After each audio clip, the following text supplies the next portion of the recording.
Parashat Balak, the Torah portion of Balak, is very different than the entire Parashiot of the Torah. Why it's so different? First and foremost, if you look at the Sefer Torah, you see that there's none to almost very end Parashiot Ptuchot at all. Meaning, if you look at the Sefer Torah, there are many Sfarim, there are many scrolls that expresses portions that they have open and closed paragraphs.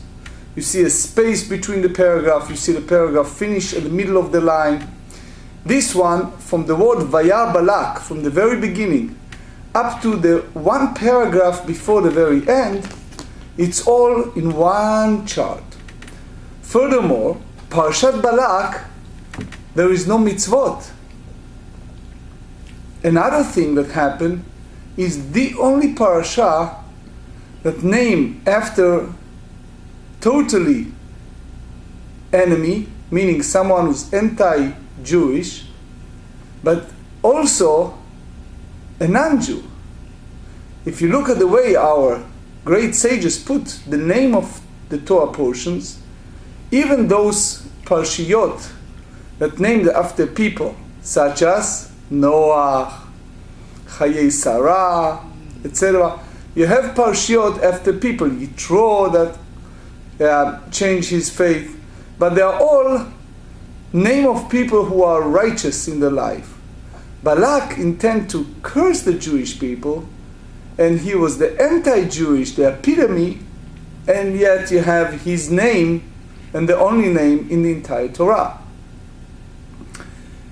If we look further, deeper in the parasha, you see a statement that Bil'am, this sorcerer that came out and intend to curse the Jewish people, he made this famous statement, Matovu Oahalecha Ya'akov, how goodly are you, tent, O Jacob, you dwelling places, O Israel.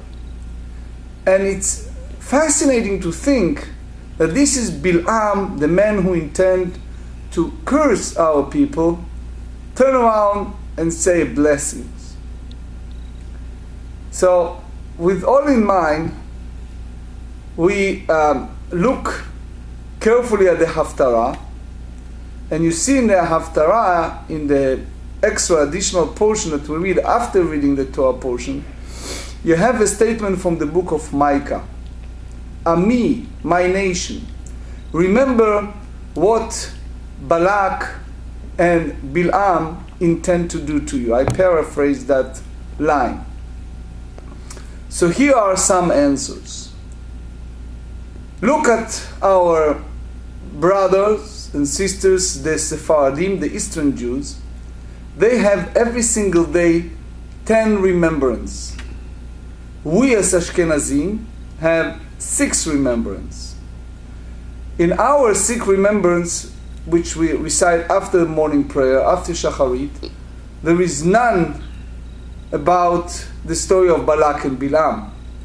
Sephardim, however, have this statement from the Haftarah incorporated as part of the 10 remembrance every day.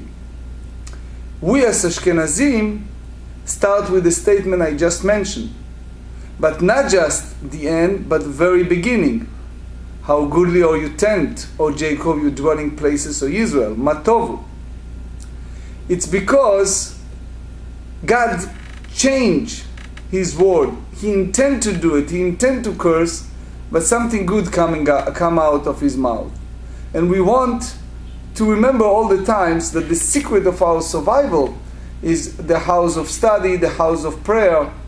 That's really the story. Bil'am look at us and they see how we are building in a most modest way our place of dwelling, how we incorporate ourselves in a daily basis with study and prayer, and that even he having his heart and mind to curse, blessing come out of his mouth. If you look carefully at the words, he used the word keganot, keohalim, meaning the place that we sit and dwell and come early in the morning to study Daf Yomi and pray every single day and say Shema, and that all bring us blessings, even there are some enemy out there who try to curse.